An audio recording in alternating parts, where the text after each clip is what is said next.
What is the foundation of life on our planet? Energy. It is no secret that we consume a lot of energy. Our lifestyle is so intense that we have to get around using cars, trains and aeroplanes. This all requires a huge amount of fuel.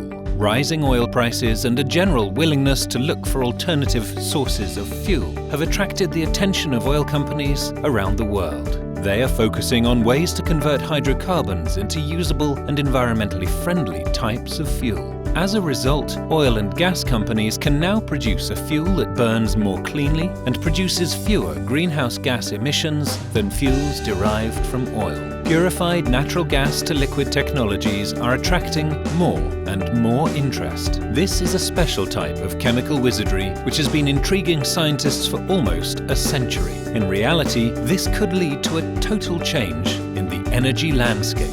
GTL is the process of converting natural gas into diesel fuel and kerosene using techniques developed by the German scientists Franz Fischer and Hans Tropsch as early as 1923.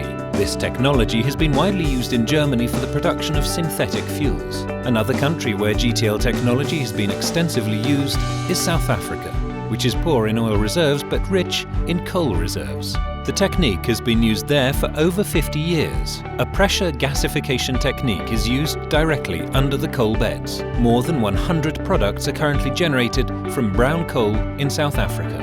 GTL is both a complex and a complicated process. First, the synthetic gas is produced from pure oxygen and methane. This gas is purified of sulfur, metals and other impurities under high pressure and temperature.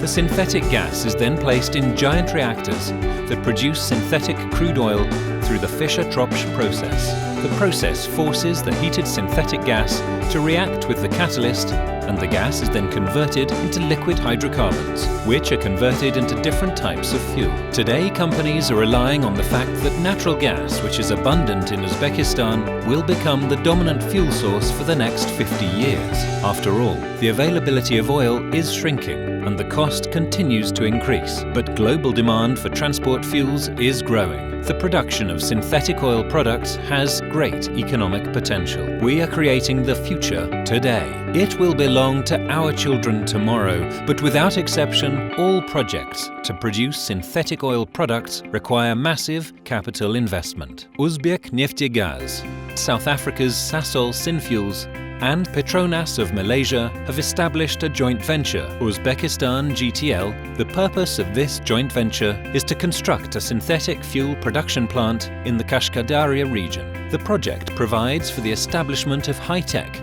innovative production of clean synthetic liquid fuels. Initially, this will be diesel fuel and kerosene to Euro 4 and Euro 5 standards. There are no comparable production facilities in the CIS or Europe. The President of the Republic of Uzbekistan, Islam Karimov, has expressed his support and desire to see the GTL project succeed and noted its importance for the development of the country's energy sector. The project's shareholders are Uzbek Neftegaz, a vertically integrated three-level holding company. It consists of 6 joint stock companies and more than 200 other enterprises involved in the full spectrum of oil and gas operations.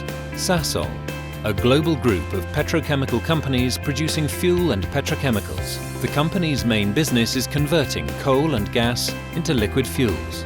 Petronas, Malaysia's national oil and gas company. Petronas has extensive experience in energy resource exploration and extraction.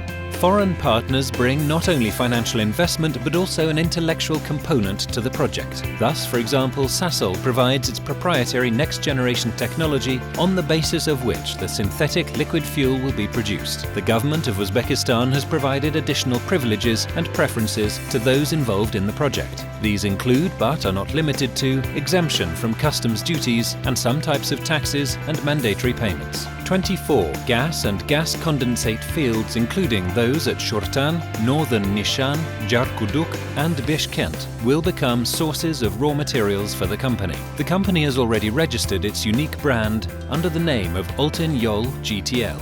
Altin-Yol GTL set a world record on the night of the 22nd to the 23rd of July in Shurtan, Kashkadarya, Uzbekistan, by creating the world's largest illuminated image. This achievement has been registered in the Guinness Book of Records. A huge luminous image of the future GTL plant, which will produce synthetic liquid fuel from methane here, was switched on.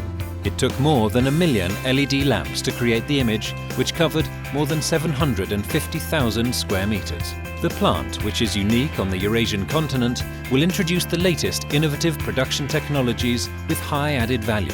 They're based on the deep processing of our country's extensive natural gas resources. The methane will be supplied to the plant by the Shurtan Gas Chemical Complex, or GCC. This is located in the southwestern part of Uzbekistan, in the desert area of the Karshi steppe, and was built on the basis of the Shurtan gas condensate fields. The complex consists of several processing facilities and represents a unique project, as it incorporates all the latest technologies and equipment.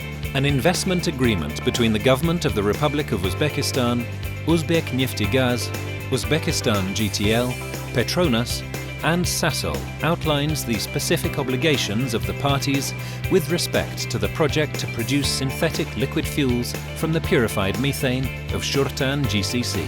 Under this agreement, Uzbekistan GTL will implement the project in compliance with international norms and standards for design, engineering, procurement, construction, operation, maintenance, safety, health, and environmental protection. As projected by the pre-feasibility study, the plant will refine 3.5 billion cubic meters of gas and produce 672,000 tons of diesel fuel, 278,000 tons of jet kerosene, 361,000 tons of naphtha, and 63,000 tons of liquefied gas. This will all go towards meeting the growing demands of the Uzbek economy for automobile fuel and petrochemical feedstocks. This project is one of the largest gas processing and synthetic liquid fuel production projects based on this unique technology. It is a clear demonstration of the Republic of Uzbekistan's potential to apply the most advanced technologies of a future that is fast becoming